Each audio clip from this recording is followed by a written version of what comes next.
Hello friends, Radhe Radhe, जय श्री कृष्णा।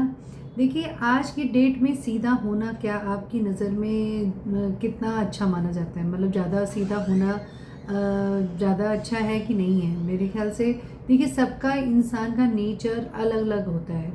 सबके nature different different होते हैं। कोई भोला होता है तो वो अपने भोलेपन को दिखाना नहीं चाहता, कोई होते ही नहीं है, मतलब ज़्यादा चतुर होते हैं तो वो दिखाते हैं कि हम भोले हैं। तो डिफरेंस पता चल जाते हैं, वो कुंडली से भी पता चल जाते हैं। मैंने बहुत से लोगों की कुंडलियाँ देखी हैं और मुझे देख के पता चल जाता है कि इंसान ये चालाक है कि चतुर है कि सीधा है कि भोला है। बहुत सी बातें तो आपकी कुंडलियों से ही पता चल जाती हैं।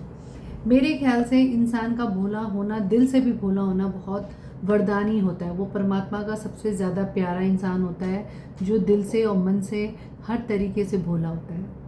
आपको मैं एक स्टोरी सुनाना चाहूँगी इसी बात पे कि एक भोला नाम का ये इंसान था। वो एक आश्रम में काम करता था, बहुत जी जान से सबकी सेवा करता था। उसके अंदर उसको बस ये लगता था कि पूरे दिन मेहनत करो, दो रोटी खाओ, सो जाओ। उसको ना तो कोई और इच्छाएं होती थी, ना कुछ सीखने की इच्छा होती थी। जो अपना काम मिलता था उसको बड़े मन से और मन लगा के उस काम को किया करता था। एक दिन क्या हुआ, वो गाय चराने के लिए जंगल में गया। जंगल में जब गया तो वहाँ पे देखा कि उसका कोई मित्र नहीं था। तो वो एक दिन बड़ा उदास होकर बैठ गया कि भगवान ने मुझे सब कुछ तो दिया, आश्रम में दिया, सब कुछ दिया, मगर मेरा कोई मित्र नहीं है, मैं किससे बात करूं? मैं किसी से बात करना चाहता हूं। तभी भगवान ने उसकी इच्छा पूर्ति कर दी। भगवान स्वयं एक ग्वाला बन के वहाँ पे गाय चराने आ गए। तो कहने लगे, अरे भैया, तुम भी गाय चराने आए हो? कहते हाँ। इस तरह से उन दोनों की आपस में मित्रता हो गई। और वो दोनों लोग रोज़ मिलने लगे, वो दोनों खाना भी खाने लगे, दोनों साथ में खाना खाते। एक दिन वो ग्वाला खाना लाना भूल गया। तो उसने कहा कि भैया कोई नहीं, मेरे पास रोटी है, तुम भी खा लो। तो उसने अपनी रोटी खिलाई। तो उसने कहा, तुम्हारी रोटी में तो बहुत अच्छा टेस्ट है, तुम मेरे लिए रोज़ ला सकते हो? कहते हैं हाँ हाँ, मैं ले आया करूँगा। एक दिन आश्रम में जब वो खाना पैक कर रहा था तो वहाँ के शिष्यों ने पूछ लिया कि भैया, तू रोज़ इतनी रोटियाँ लेके जाता है, किसके लिए लेके जाता है? तू तो इतना नहीं खाता है। तो उसने कहा कि नहीं, वहाँ जंगल में मेरा एक मित्र आता है जो मेरे साथ गाय चराता है, मैं उसके लिए लेके जा रहा हूँ। और वो मित्र कहते हैं, अच्छा तेरा मित्र है कोई? कहते हैं हाँ, वो बांसुरी बहुत अच्छी बजाता है, इतनी सुंदर बांसुरी बजाता है कि सारी गायें उसके पास आके खड़ी हो जाती हैं। और उसके सर पे हमेशा एक मोर मुकुट भी लगा रहता है। तो कहते हैं अच्छा। तो वो अपने गुरुजी को जाके बताता है। तो गुरुजी कहते हैं ये सारे तो परमात्मा श्री कृष्ण जी के आभूषण हैं।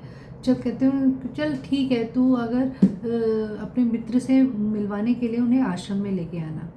तो वो कहता है हाँ ज़रूर, मैं अपने मित्र को आश्रम में लेके आऊँगा।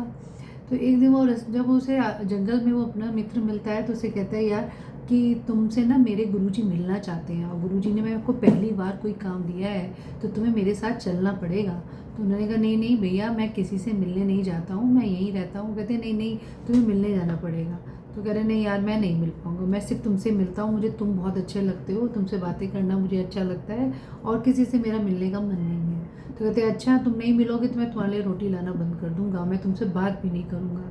एक दिन वो ऐसे ही उदास होकर बैठ जाता है और उसको रोटी भी नहीं देता, उससे बात भी नहीं करता है। तो श्री कृष्ण भगवान जी व्याकुल हो जाते हैं कि मेरा ये अच्छा मित्र मेरे हाथ से छूट ना जाए। तो कहते हैं अरे भैया, मैं तो तेरे से हार गया, जो तेरे मन में है मैं तेरी वो सारी मनोकामनाएं पूरी करूँगा। तू चल, मुझे जंगल अपने अपने गुरुजी के पास मिलाने के लिए ले चल। साक्षात भगवान स्वयं आश्रम में पहुंचते हैं। गुरु तो बहुत ज्ञानी होते हैं, वो देखते ही पहचान लेते हैं। वो तो साक्षात लेट जाते हैं, कहते हैं कि प्रभु, मैंने तो आपकी इतनी तपस्या करी, इतना जप तप किया, तब भी आपने मुझे दर्शन नहीं दिए। और ये भोला, ये तो कुछ जानता भी नहीं है, ना संस्कृत जानता है, ना जप जानता है, ना ध्यान जानता है, ना ही इसने आपकी मूर्ति देखी है। मतलब ये तो सिर्फ अपने काम से मतलब रखता था और फिर भी ये आपका मित्र बन गया। तो उन्होंने कहा देखिए, ये दिल से बहुत पवित्र है, इसके दिल में किसी के लिए छल कपट नहीं है। और जो भी कार्य करता था ये मन से करता था, वो जो कार्य करता था वही मेरी पूजा थी। और इसके भोलेपन को देखकर मैं रीझ गया इस पे, और इसके निर्मल मन को देखकर मुझे इसका मित्र बनने के लिए मुझे मजबूर कर दिया। तो इसीलिए इस कहानी से हमें क्या मैसेज मिलता है कि इंसान को अपना मन एकदम पवित्र रखना चाहिए, किसी के लिए गलत सोचना नहीं चाहिए, गलत बोलना नहीं चाहिए। अगर आप मन में अपनी गलत भावना रखते हैं, उसका सबसे ज़्यादा नुकसान आप ही पे पड़ता है, आप ही के जीवन पे पड़ता है, आपके ग्रहों पे पड़ता है। आपको ये मेरी स्टोरी कैसी लगी प्लीज़ मुझे ज़रूर बताइए और मेरे चैनल को सब्सक्राइब ज़रूर करिए। थैंक यू, धन्यवाद।